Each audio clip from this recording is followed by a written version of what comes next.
Good afternoon and welcome to the first RAL Space Early Careers Conference. My name is Peter Huggard. I'm an employee of RAL Space. I'm the conference chair. However, I'll be playing as little a role as possible because this conference is all about people starting their careers. And there's an organizing committee of graduates and former apprentices who will be doing the brunt of the work throughout the day. The conference came from an idea from our annual Appleton Space Conference, which actually takes place tomorrow. And there was a discussion between our department director then, Professor Chris Mutlow, and some younger members of staff about how the conference could be made more relevant. And so that led to some thoughts about having a kind of fringe event. And so here we are. So I have a few slides to show you just to present the organization and to present the career opportunities at RAL. That's introducing me. Next slide, please. This is one of our sites in Chilbolton Observatory. I'll talk about our organization, the Science and Technology Facilities Council, and indeed career opportunities, STFC, how one might join the organization and build one's career within it. We have a number of sites in the United Kingdom, starting in the north, in the former Royal Observatory site on the top of a hill in Edinburgh. We have the UK Astronomy Technology Centre. Going from the top of a hill to deep underground, where experiments are shielded from cosmic rays to some extent by all the rock overhead, we have Bowlby Mine. Coming down to Cheshire, Daresbury Laboratory, a Centre of Excellence for Accelerator Science and Technology. Our headquarters are in Polaris House in Swindon. The main site, the largest site, I should say, is at the STFC Rutherford Appleton Laboratory, where I work, where my department, RAL Space, is. And we have another smaller observatory with a 25-meter dish at Chilbolton Observatory, just a bit south of RAL.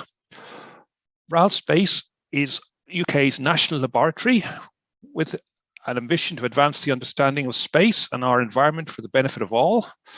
We have a number of strategic objectives: excellence in research, data, and technology development. By that, technology development, one might understand building instruments, getting them up into space, running them, analyzing the data that comes back from them.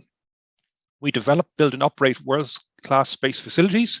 You see in the background our new R100 building on the Harwell campus. What you don't see is our even larger building, the National NSTF, National Satellite Test Facility, which is behind this. And here we will have facilities, but by that I mean thermal vacuum chambers, vibration, electromagnetic test, where we can check out instruments and spacecraft before they're launched. We have an ambition to be at the heart of the UK's space community, and most importantly, want to attract and grow a highly skilled and creative workforce. And that's really important. So out of our 330 staff, each year we take in about 23 graduates, students on placement, and apprentices, and this is a rolling recruitment. You know, what level of funding we need? We've got about 27 million turnover. We have 211 instruments in space so far. We've got another 14 in progress. So having said how important staff are, I need to talk a little about how people might join and contribute. There are a number of ways, one of which is to come in as an apprentice. I'll talk a little about this, and then we have a special session from two ex-apprentices later on, who are now permanent staff members.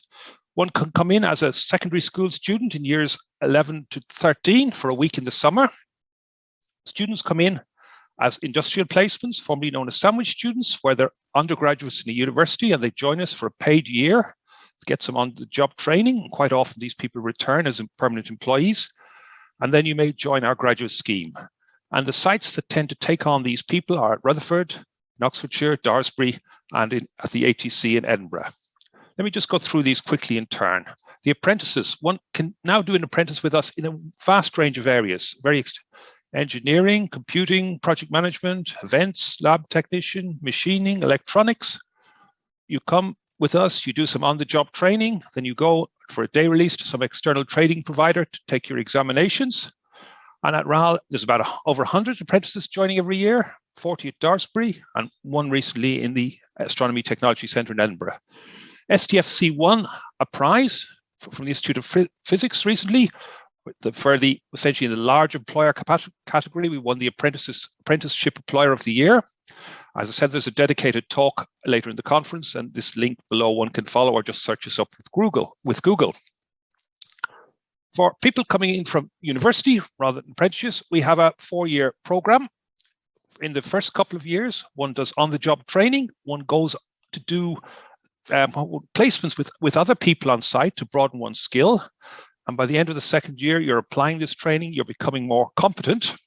And the whole idea is in years 3 and 4, as you go through the system, you are promoted, you eventually reach a chartership after 4 years. And after that, your continuing professional development continues.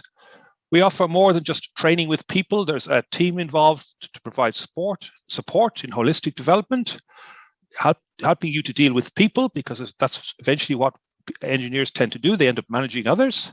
There's some pastoral support, and we try as far as possible to have a mentor to help you get towards chartership.